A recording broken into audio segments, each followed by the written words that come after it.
this past weekend. We had some top performances in the sport of racing. All three going to be here stateside. So let's start with that third spot, Commandment, coming up clutch in the Mucho Macho Man out of Gulfstream Park. We had 3 Derby preps. This is the one that didn't count for points, but if I had my pick of the 3, this is the one I would like to have a little share in on the trail to the Derby, because I really like all 3 races.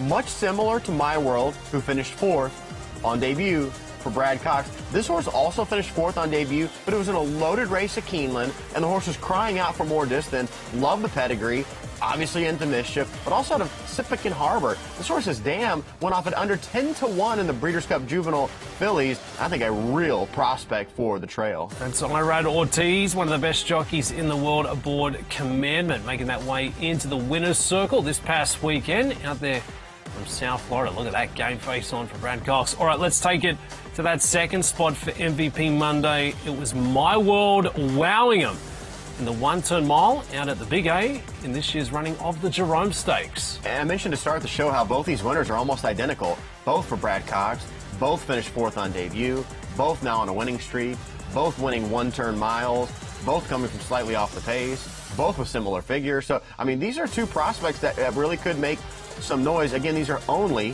one-turn races, and we know you got to grab more ground, but based on the way these horses finished, I think that the more ground is a plus. And that Balboa, I'm telling you, that horse was 3rd in the Remsen, only beating a few lengths, and by not this time. So going by the 4 with that type of authority is a really nice effort. Impressive run, impressive victory. It takes out the Jerome, that being My World. So Brad Cox has 2 of the 3 for MVP Monday. What about John Oxley having the top 2 in the Smarty Jones behind Strategic Risk? And this was a statement kind of run.